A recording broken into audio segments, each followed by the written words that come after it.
So Rassie Erasmus has named his team for the last round of the Rugby Championship. The Springboks to take on Los Pumas at Twickenham in London. And this could be the team that could create history. They are going for their first ever back-to-back Rugby Championship titles. A very strong side. Some minor changes on the bench in particular. It is probably a stronger side than last week's game, and we all saw what happened in that game. Getting straight into it. So you got Ox in chair, Malcolm Ox, Thomas du Toit. So Ox comes back in. He was named in that game last week, but then pulled out, I think, the day before or the day of with a slight niggle, but he's straight back into it. Malcolm Ox is there.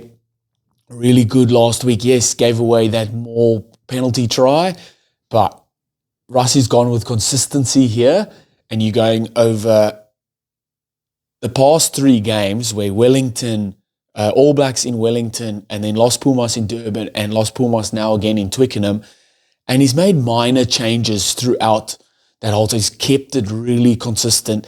And when you look at performances, you're probably going to get a consistent performance then as well. And if you get that, it's going to be a big scoring game, because that All Blacks in Wellington was big. Los Pumas in Durban was even bigger. They've backed it up again with the team that they've named. And let's see if they can back up the performance again. And odds are they probably are going to, because it's a very strong side name. Then on the bench in the front row, you've got Bongi Benambi, Jan-Hendrik Wessels, and Wilco Low. So Bongi gets another opportunity. He hasn't had many opportunities this Rugby Championship, obviously with a lot younger guys coming through. And I'm pretty sure he initially had some family dramas. That's why I think he was picked in like the first game or the first few games, and then had to stay at home when they toured All Blacks or toured New Zealand, had to fly back home. But he's back in, and that's a very strong front row bench to come on. Jan-Hendrik Wessels, who can cover hooker and prop, but he's covering prop for this time round, and I see this whole front row coming on at the same time. And that's where it all starts, right? You win or lose a game up front at your scrums and your lineouts, but mainly your scrums. Probably mainly your lineouts as well. Set piece, that's where you win the game. And if you've got a front row like this to start the game, and then a front row like that to come on later, good luck to any opposition there. In the locks, we've got Eben Etzebeth, Ruan Norkia, and Erges Snyman on the bench. Man, Ruan Norkia has gone to a new level this year at international levels, bossing the lineouts, so good around, or doing the things that doesn't get the highlight reel. He just does so much of the donkey works. Look how many tackles he makes, and look how dominant his tackles are as well. For the size of him, not the biggest guy. Yes, very tall, not the biggest, bulkiest player, but makes strong, solid tackles. And Springboks will be looking at him for just more of that, and then just more of bossing the line-out. Because again, it's a massive attacking platform, the line-out is, and he does really well in that regard, getting their own ball, but then disrupting the opposition's ball as well. Eben Etzebeth just keeps doing what he does, the enforcer, physical, lead from the front, lead by example type player. And in the back row, Siya Kolisi, Peter Steph-Totoy, Jasper Wiese, and Kwagga Smith on the bench. This back row they were outstanding. Jasper Wiese and Peter Steph-Totoy, they had 1-2 bang, that bang, bang. They had 1-2 punch that they bring. Jasper Wiese coming around the corner, taking 3 or 4 defenders with him. And he does it so well in the tight areas as well. Those little short balls where Springboks are maybe not in the best field position, and they need to set up 1 or 2 more phases so that they can get a better angle to kick to exit.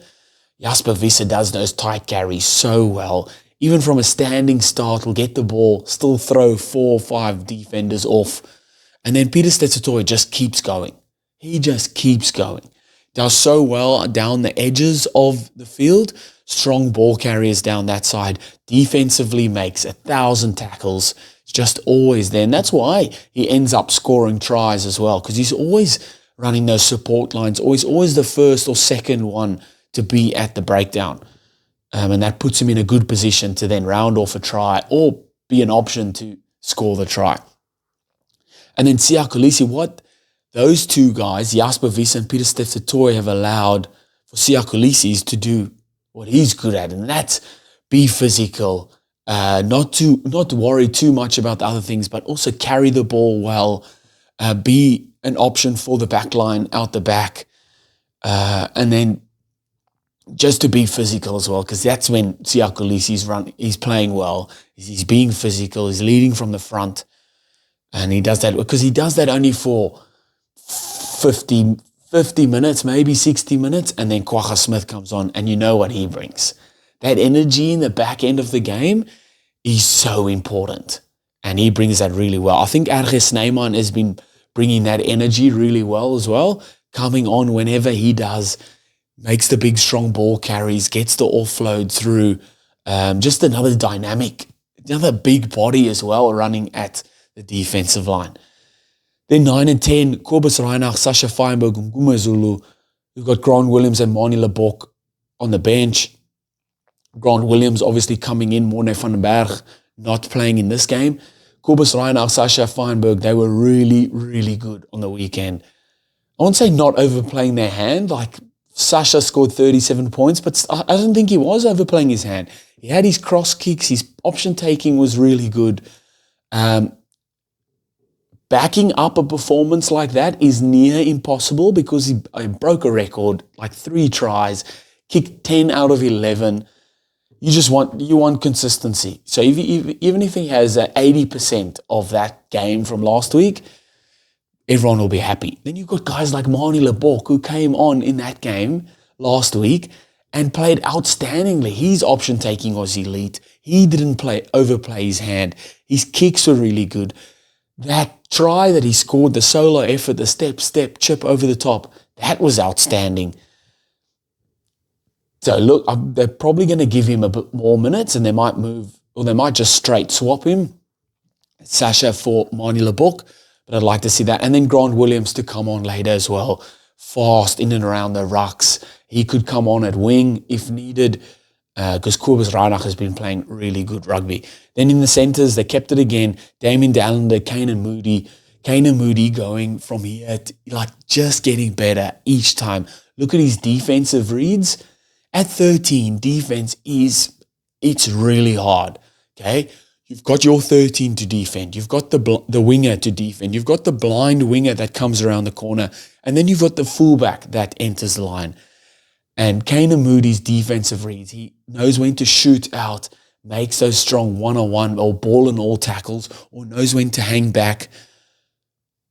The way he's improved on that and how quickly he's done that at 13 at international level, outstanding. So looking forward to see more of him there. Damien Dallander was really good, taking the ball to the line, getting over that ad line when needed, and then distributing when needed. And I think the comms Damien Dallander would be giving Sasha inside him and Kane Moody outside him goes without saying. That's like the experience money can't buy.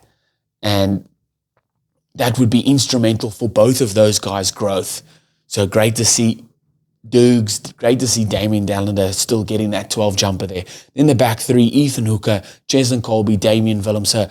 Cheslin Colby scored 2 tries on the weekend and gave a try to Los Pumas with that brain fart drop kick out of his in goal. But he did a lot there as well. Ethan Hooker probably want to get a bit more involved. In saying that, still did really well, created opportunities whenever he got the ball, was strong. Defensively was good aerially, taking those kicks, contesting those kicks. Damien Willemse was good as well, not overplaying his hand.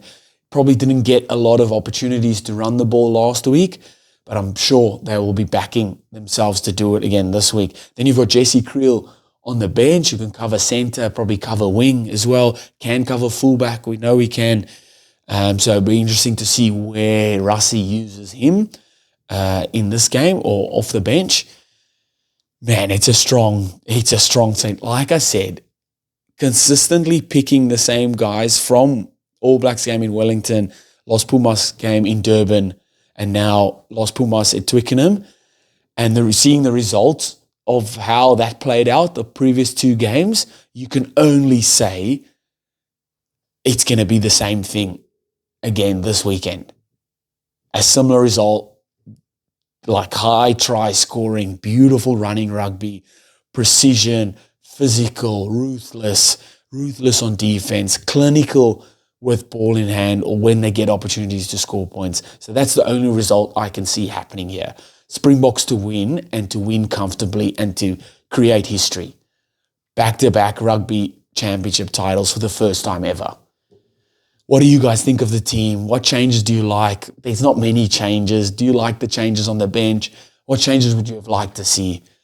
Let me know in the comments. Hit that subscribe if you haven't already. And I'll see you next time. Bye.